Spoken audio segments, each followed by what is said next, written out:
Hello dear students, so in this video we will be doing derivation for magnifying power for simple microscope. It is in the series of optical instruments, so we will be doing compound microscope as well as telescope. So simple microscope का magnifying power का formula होता है m is equal to d by fe या फिर m is equal to 1 plus d by fe, जहाँ पे d क्या है, d is the minimum distance, d is minimum distance of distinct vision, जो कि होती है एक नॉर्मल ह्यूमन आई के लिए, जो इसमें कोई डिफेक्ट नहीं है, उसके लिए होती है 25 सेंटीमीटर। ये वैल्यू फिक्स होती है, एग्जाम में आपको दी हो चाहे ना दी हो, आपको इसको 25 सेंटीमीटर लेके ही चलना है। ठीक है, तो स्टार्ट करते हैं डेरिवेशन। ये हमारा सिंपल माइक्रोस्कोप है। सिंपल माइक्रोस्कोप का जो मैग्निफिकेशन का केस है, you keep the object between the optical centre and the focus. So image जो बनती है वो on the same side virtual, erect and magnified image बनती है। ये केस आपको ऑलरेडी पता हुआ है। ठीक है, ये मैंने आपको दिखाया हुआ है यहाँ पे।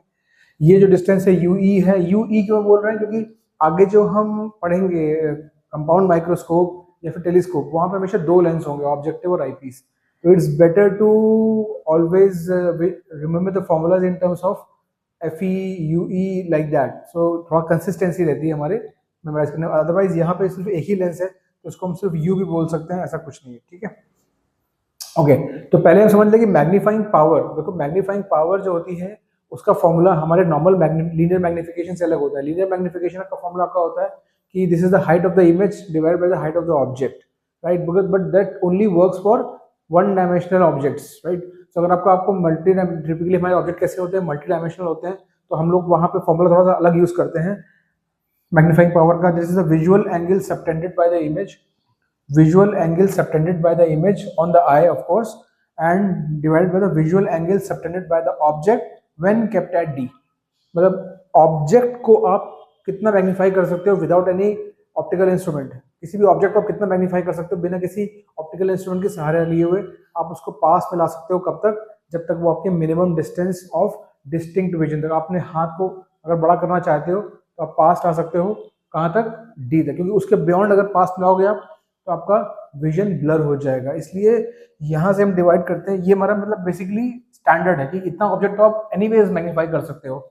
Visual angle subtended by the object when kept it at minimum distance of distinct vision, और ऊपर होता है visual angle subtended bye image. Obviously यार ये डेरिवेशन का स्कोप है तो हम इसमें डिटेल में नहीं जा सकते। अगर आपको इसकी थ्योरी में इशू है तो आप मेरे दूसरे वीडियोस देख सकते हैं, लेकिन यहाँ पे हमारा फोकस सिर्फ डेरिवेशन है। So will straight away jump to derivation. यहाँ पे आप देख सकते हो कि हमारे पास अगर हम मैग्निफिकेशन की बात करें तो हमारे पास क्या होगा, ऊपर एक एंगल होगा, उसको हम बोलेंगे beta. Basically this is beta by alpha, right? Where beta is the angle subtended by the image, alpha is the angle subtended by the object. So alpha कैसे निकलेगा आप देख सकते हो। अल्फा यहाँ पे ये ऑब्जेक्ट रखा हुआ है डी डिस्टेंस पे, यहाँ पे आपकी आई है, right? So angle subtended is alpha. Alpha approximately equal to tan alpha, क्योंकि अल्फा बीटा छोटे एंगल है। छोटे एंगल क्यों है? क्योंकि यार आप माइक्रोस्कोप यूज कर रहे हो, सिंपल माइक्रोस्कोप या कंबाइंड माइक्रोस्कोप अगर आप यूज कर रहे हो, इसका मतलब आप छोटे ऑब्जेक्ट को देखने के लिए कर रहे हो ना। अभी हाथी को देखने के लिए तो आप माइक्रोस्कोप यूज नहीं करोगे। सो ऑब्वियस सी बात है कि अल्फा बीटा छोटे एंगल होंगे, तो बिल्कुल alpha equal to tan alpha, वो क्या हो जाएगा? AB अपॉन डी, क्योंकि this is when the object is kept at d. So AB upon d, AB को हम बोल रहे हैं HO और ये हो गया D। ठीक है, तो ये हमारे पास अल्फा आ गया। बीटा कैसे निकालेंगे? बीटा जरा इस एंगल से देखो, दिस इज, यहाँ से आप देख रहे हो, दिस इज योर विजुअल। तो आपका जो एंगल सबटेंडेड है ये बीटा है, तो हो जाएगा beta is equal to tan beta will be AB upon AO, that will be AB upon UE।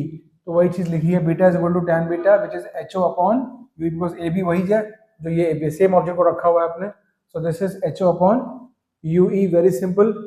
तो अब मैग्निफिकेशन पावर क्या आ जाएगी, मैग्निफिकेशन क्या आ जाएगा? HO by UE upon HO by D, HO by UE upon HO by D। तो यहाँ से HO cancel होगा, आपका आ जाएगा D अपॉन UE। सो ये हमारा एक जनरल फॉर्मूला आता है मैग्नीफाइंग पावर का for a simple microscope D/UE। But typically यार एग्जाम में आप सोचो ना कि यार डे टू डे यूज में आप यूई तो चेंज करते रहते हो, ऑब्जेक्ट कहाँ पे रखा है ये आपके पास कहाँ होता है नॉर्मली। आपको तो आप मार्केट में परचेज करने जाओगे सिंपल माइक्रोस्कोप, आप तो बोलोगे मुझे इतने पावर का माइक्रोस्कोप दे दो, इतना मैग्नीफाइंग पावर का, तो उस केस में ये यूई वेरिएबल तो नहीं हो सकता। तो आपको जब इसलिए इसको यूई को हटाना है, हमको यूई हटा के ये आंसर जो है फोकल लेंथ के टर्म में लेके आना, बिकॉज दैट इज फिक्स्ड। ठीक है, तो उसके लिए हम लोग क्या करते हैं, हम दो केस लेते हैं। पहला केस हम ये लेते हैं कि रिलैक्स डाई। रिलैक्स डाई वो केस होता है कि आपकी फाइनल इमेज जो है वो इन्फिनिटी में बन रही है, मतलब बहुत बहुत दूर बन रही है, इसलिए आप जब भी कोई चीज दूर रखी होती है तो उसको रिलैक्स डाई से देख पाते हैं, राइट। जब आदमी चीज पास से देखता है तो आपकी आई थोड़ी सी स्ट्रेंड होती है, उस टाइम आपकी जो मसल्स होती हैं, आई मसिलरी मसल्स, वो सबसे ज्यादा स्ट्रेंड होती हैं, इसलिए दूर रख के चीजें देखना थोड़ा ईजी होता है, इसलिए इसको बोलते हैं रिलैक्स डाई। क्योंकि जब फाइनल इमेज कहाँ बनी हो, इन्फिनिटी पे बनी हो, इसको हम बोलते हैं ऑप्टिकल इंस्ट्रूमेंट के टर्मिनोलॉजी में इसको बोलते हैं नॉर्मल एडजस्टमेंट। तो यहाँ पे देखो u इक्वल टू माइनस यू ले लेंगे, just relate this with the diagram, u is equal to minus u, ठीक है। f is equal to f है हमारा फोकल लेंथ, और v is equal to minus infinity है, मतलब और ये कहाँ बन रहा है, फाइनल इमेज बन रही है v which is equal to minus infinity, right. तो ये वैल्यूज आप प्लग इन करोगे लेंस मेकर फॉर्मूला में, आपको क्लियरली दिख जाएगा 1 upon minus infinity, 1 upon minus UE is equal to 1 by FE. FE is positive because we are talking about convex lens. So UE is equal to क्या हो गया, FE, ठीक है। सो आपको जो मैग्निफिकेशन का फॉर्मूला जो था D by UE, since UE is equal to FE, तो ये आ जाएगा D by FE। ये हमारा मैग्नीफाइंग पावर का फॉर्मूला आ जाता है for simple microscope for normal adjustment. Case 2 में अगर हम देखेंगे, जब स्ट्रेंड आई होगी, मतलब ये होगा मैक्सिमम मैग्निफिकेशन, इस समय आई हमारी स्ट्रेंड है, but we want to draw the maximum magnification for the same lens. तो ये इस केस में क्या होता है, फाइनल इमेज जो भी है वो डी पे बन जाती है, क्योंकि ऑब्वियस सी बात है, एक तो इमेज मैग्नीफाई हुई, बट उस मैग्नीफाइड इमेज को भी आप सबसे बड़ा कब देख पाओगे, जब वो आपके minimum distance of distinct vision पे रख दिया जाए। तो इसका मतलब क्या हो गया, फाइनल इमेज कहाँ बनी है, डी पे बनी है। तो यहाँ पे u is equal to minus u, कोई चेंज नहीं है, f is equal to f, कोई चेंज नहीं है, but v is equal to यहाँ पे माइनस इन्फिनिटी जगह आ गया minus d, right. Same lens formula आप प्लग इन करो, 1 upon minus d minus 1 upon minus u is equal to 1 upon f e. तो 1 अपॉन यू क्या हो गया, 1 upon f E plus 1 upon D, right. अब हमको वैल्यू क्या चाहिए, हमको वैल्यू चाहिए डी बाई यू की, क्योंकि मेनली हमारा मैग्नीफिकेशन कैसा है, डी बाई यू। तो हम एक काम करते हैं, इस पूरे इक्वेशन को डी से मल्टीप्लाई कर लेते हैं, थोड़ा ईजी हो जाता है। So D by U is equal to D by F E plus ये डी बाई डी आ जाएगा, तो ये 1 हो जाएगा। इसका मतलब क्या हो गया, magnification which is D by U, और डी बाई यू आ गया 1 plus D by F E. This is the magnification for strained eye, या फिर मैक्सिमम मैग्नीफिकेशन, या फिर इसको बोल सकते हैं final image is at d. Okay guys, thank you very much.